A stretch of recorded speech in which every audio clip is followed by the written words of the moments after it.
Hey guys, welcome to a new video. If you clicked on the title and are new friends on this channel, let me introduce myself. For old friends, you can just skip this part. I'm Zoe. I often talk about topics related to language learning on this channel. Over the past 8 years, I've learned 6 foreign languages, including English. I switched my bachelor's major from communication in China to sociology for my master's degree in France, then pursued a PhD in sociology in France and in Germany. Now I'm starting to systematically study psychology and neuroscience. I've taught myself how to shoot and edit videos to become a content creator. Additionally, I've learned swimming, fitness, yoga, writing, cooking, and even how to repair electronics. I've acquired all these skills after my 20s, especially after moving abroad. Basically, I love learning new knowledge and skills that make me feel more independent, especially I'm alone abroad. I also realized that the ability to learn fast is actually something that can be developed. In today's video, I will combine my experiences with insight from the book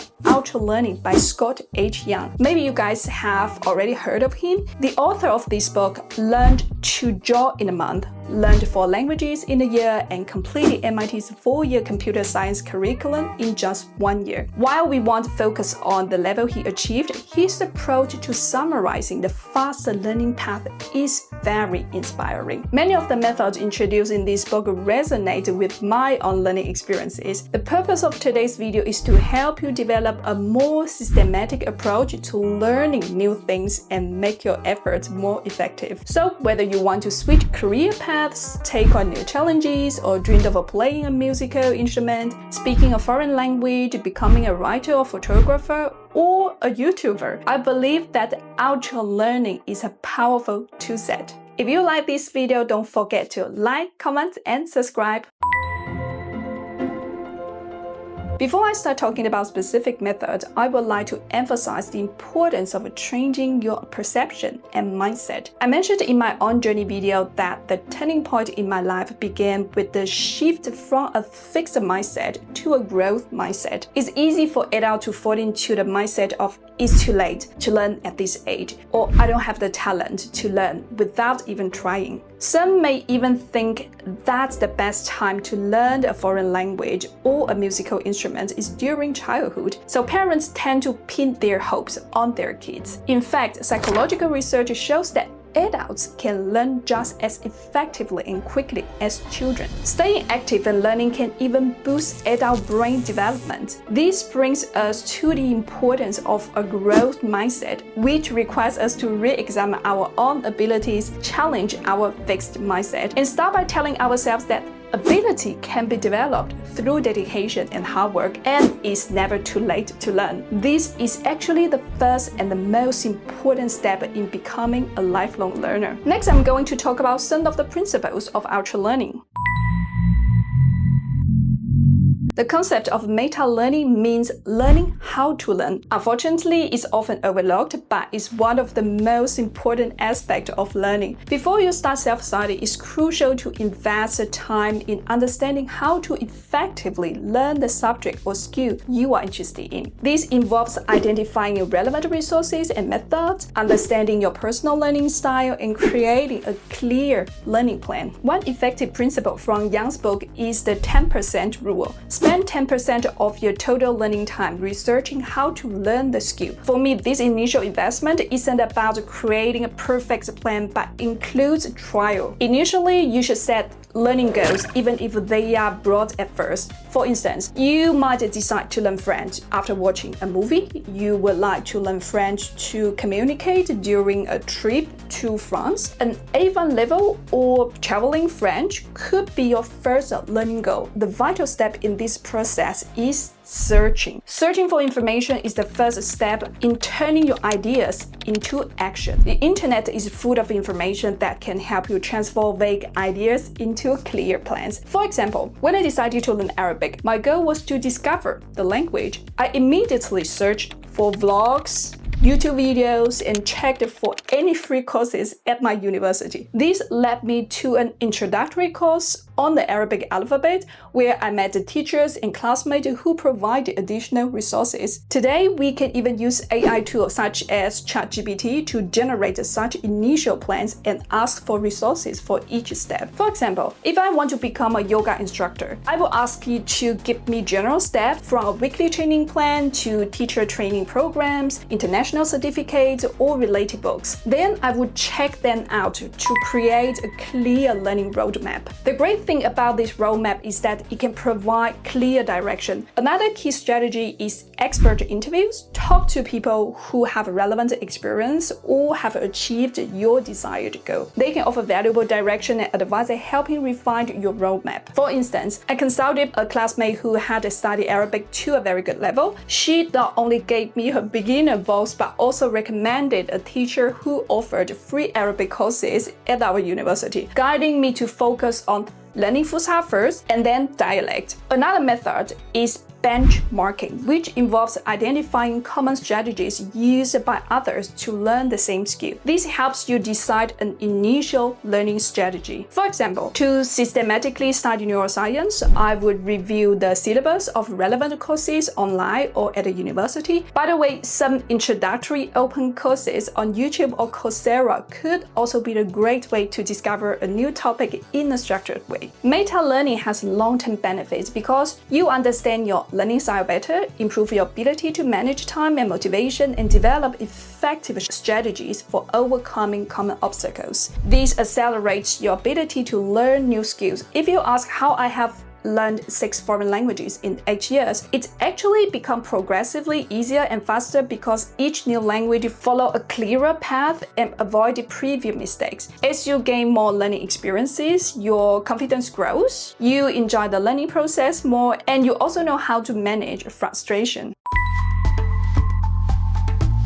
You know, the best way to learn is to apply what you learn. Some might say, how can I apply it when I haven't learned it yet? The idea here is to break away from the traditional theory-first learning methods and combine learning goals with practical application right from the start. Scott Young points out that traditional education often teaches us theory after theory, expecting us to apply these theories in practice. However, when we learn something, many of us get confused if we encounter a different situation. This is especially true in language learning. We have this problem because most formal education isn't direct enough. So when we learn new things, we should try to connect as directly as possible with the scenarios where we want to use these skills. Build knowledge from the core of a real-life situation outward. For example, if your goal in learning a foreign language is to communicate with people, after mastering basic pronunciation and grammar, you can start practicing spoken conversations directly instead of focusing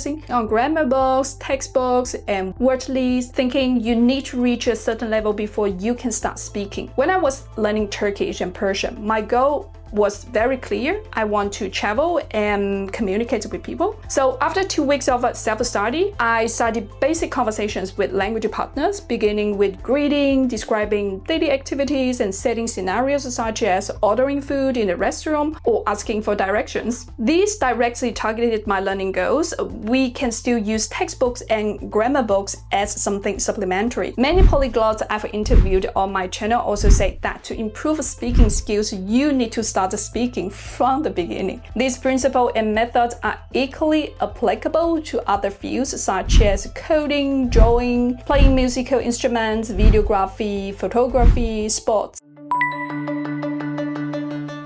Focus is definitely the key to efficient learning. Many of you may have heard of a flow state. When people are in a flow state, they are very concentrated and fully engaged in the current activity. This concept introduced by psychologist Csikszentmihalyi is an important topic in positive psychology research. The flow state typically occurs when the person's skill level matches the challenge they face, neither too simple to cause a burden nor too difficult to cause anxiety. Therefore, it is important to set appropriately challenging learning contents and clear specific goals so you know what you need to accomplish. As I mentioned early in the first step, meta-learning, creating clear tasks and realistic objectives will help you stay more focused during learning. Additionally, I want to share a few methods I use to enhance focus. Keep Keep your study area tidy and reduce distractions. I always place my phone out of sight. For instance, when I need to learn something online, I close unrelated pages, no emails, no social media. It's important to realize that the fast-paced chaotic information on social media increases cognitive load, tires our brain, and affects our attention and memory. Excessive dopamine stimulations make us distracted during study or work, frequently checking phones and social media. So, social media detox is important to improve your focus. I set screen time limits on my phone, like using Instagram for only 30 minutes per day. Once the time is up, the app locks. I also track my daily screen time to remind myself to control usage. Avoid long, continuous study sessions. Methods like Pomodoro techniques and time boxing are great for balancing study and rest. I think I have a lot to share on improving focus. I can also make an entire video about it. If you are interested in, leave a comment. This principle involves isolating and reinforcing the weakest aspect of a skill to achieve overall improvement. For example, in fitness, if your goal is to increase overall strength and muscle mass, and more specifically to practice a full motion squat because it's a compound movement and it benefits all muscle groups, you might realize that your knee strength or hips mobility is weak, which can affect the depth and weight of your squat. So you would look up exercises to strengthen the muscles around your knees. Here's a tip. When you identify your weaknesses, learn to find methods through research and overcome them with repetitive practice. Additionally, you should alternate between direct practice and repetitive practice during learning. Direct practice involves engaging in the skills you want to learn, such as speaking a language, improve writing skills, or filming videos to enhance shooting and presentation skills. Next, analyze these direct practices and try to isolate some elements. Identify areas that need improvement and engage in targeted training. For example, if you find difficulties in pronunciation or vocabulary during speaking practice, you can add more specific exercises for a period of time. The earlier you start alternating practice, the more adept you become at analyzing and improving, the faster you can improve your skill. This kind of alternating practice is tough and many people avoid it. However, if you want to learn fast, you must face difficulties quickly, solve problems, and overcome weaknesses instead of staying in what you are already good at.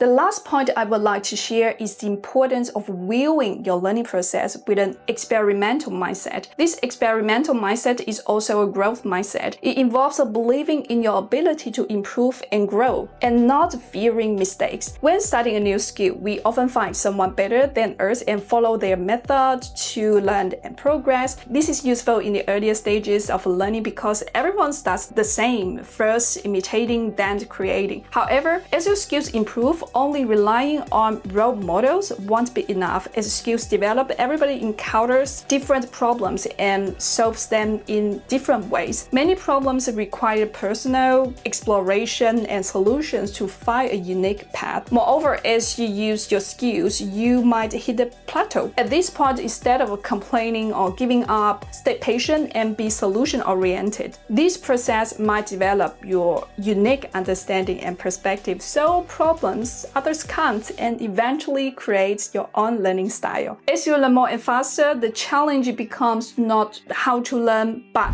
how to learn faster, how to learn better, and what to learn next. Fast learning isn't easy. It requires planning, time, and effort. Most importantly, it requires action and practice. But trust me, the reward of learning how to learn is lifelong. There are still many new skills I want to learn, which keeps me passionate and motivated in life. There's so much interesting stuff in this world. I hope today's sharing helps you. If you are particularly interested in any topics from this video and want to know more about it, please let me know in the comments.